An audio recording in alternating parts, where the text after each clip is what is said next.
Sejam muito bem-vindos ao canal da leitura. Hoje nós vamos conversar um pouquinho sobre o livro Memórias Póstumas de Brás Cubas, de Machado de Assis. Um livro super importante para a literatura brasileira, porque representou o início do realismo no Brasil. Foi quando o próprio Machado de Assis, que sempre escreveu num estilo mais enquadrado no romantismo, começou nessa obra a se aprofundar nessas características realistas, trazendo aí bem escancaradamente a realidade da sociedade brasileira. Então a gente costuma dizer que o realismo ele traz a sociedade nua e crua, descreve exatamente do jeito que é, e é isso que Machado de Assis faz aqui no livro Memórias Póstumas de Brás Cubas. Por isso que é um livro tão especial, tão rico e tão importante da nossa literatura.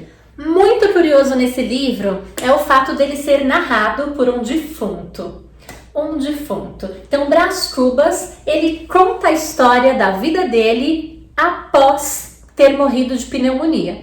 Ele morreu de pneumonia e aí ele vem contar essa história sobre as suas memórias. E ele começa o livro justamente contando da sua morte e do seu velório, onde havia apenas 11 amigos. Então, bem marcante esse fato. E ele diz que faz todo sentido ter só isso, porque ele não se orgulha nada da vida que ele teve. É um livro em que o nosso narrador defunto, protagonista, conta um pouquinho da sua infância, da sua juventude, da sua vida adulta, e ao mesmo tempo que ele fala dele, ele vai deixando vir à tona todas essas características da sociedade.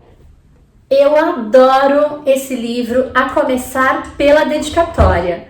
Gente, esse livro é dedicado, olha só, ao verme que primeiro roeu as frias carnes do meu cadáver. Dedico com saudosa lembrança essas memórias póstumas. Que dedicatória fúnebre! Memórias póstumas dedicadas àquele verme mais espertalhão que foi o primeiro que roeu as carnes frias do nosso defunto aqui. Sobre a infância, Brás Cubas conta da escola. Ele conta que ele tinha um amigo chamado Quincas Borba, esse personagem que depois vai ganhar um livro de Machado só para ele, mas que aqui é amigo do nosso protagonista, narrador, que é Brás Cubas, e Quincas Borba vai se tornar um filósofo. Sobre a infância também, Brás Cubas conta que tinha um escravo, Prudêncio, e ele também não se orgulha nada da forma como ele tratava Prudêncio, sempre com tom de superioridade, se achando melhor. Depois, sobre a sua juventude, ele fala do seu amor por Marcela. Marcela foi, assim, uma paixão avassaladora. E é curioso porque a gente percebe nitidamente que Marcela era uma espécie de prostituta de luxo. Ela vivia às custas dos presentes caros que Brás Cubas lhe dava. Mas em nenhum momento ele usa essas palavras para se referir a Marcela. Ele sempre disse que Marcela o amava, que ele era muito apaixonado por ela e que ele gastava todo o dinheiro que ele tinha nos presentes caros que ele lhe dava também. Então fica sempre nas entrelinhas, nesse tom de ironia, subentendido, mas assim é um jeito muito peculiar que ele tem de apresentar pra gente essa sociedade, tá? Sobre esse romance com Marcela, tem uma frase que ficou famosa aqui do livro Memórias Póstumas de Brás Cubas, que é: Marcela amou-me por 15 meses e 11 contos de réis. Aquela velha história de que acabou o dinheiro, acabou o amor. E aí fica muito claro todo esse amor que Marcela tinha por Brás Cubas. Acontece que Brás Cubas estava gastando tanto com Marcela que os pais dele ficaram preocupados e resolveram mandá-lo para estudar na Europa. Esse era um jeitinho muito comum que as famílias de alta classe social davam quando os filhos davam trabalho. Manda para a Europa para estudar lá que tá tudo certo, o problema resolvido. E assim aconteceu. Mandaram Brás Cubas para a Europa, ele foi para Portugal, Coimbra, e lá se formou em Direito. Depois de formado, Brás Cubas volta para o Brasil e continua não fazendo nada aqui. Até que a família resolve tentar arranjar um casamento para ele com Virgília, uma jovem que era filha de um conselheiro muito importante, o conselheiro Dutra.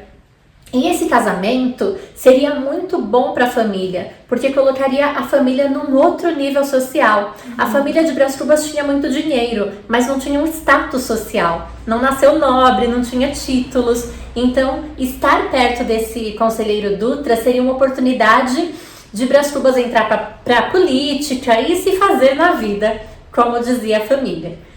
Acontece que um outro personagem, Lobo Neves, esse sim vai se casar com Virgília e se tornar um importante político. E cabe aí a Brás Cubas, o nosso protagonista, o papel de amante de Virgília. Eles vão viver um romance sim, mas já com Virgília casada com Lobo Neves, tá? Será um caso aí de amor. Antes disso, Brás Cubas se interessa também por uma outra jovem, por Eugênia, mas ele não aceita engatar um romance com ela porque ela era manca. Então mostra também esse preconceito aí de Brás Cubas. Logo no começo do livro, Brás Cubas conta também que ele tinha assim, muita esperança de que desse certo o emplastro, que era uma espécie de medicamento que tinha um poder de cura muito grande, muito poderoso mesmo, muito forte. E ele tinha esperança de que o emplastro desse certo. Foi uma das grandes esperanças que ele teve em vida.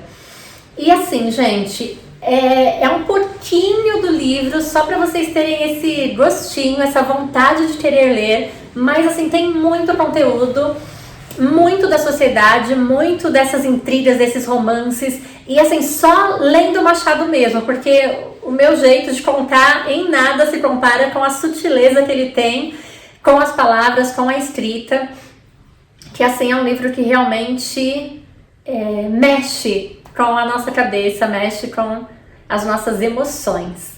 É a dica de hoje do canal da leitura. Memórias Póstumas de Brás Cubas, de Machado de Assis.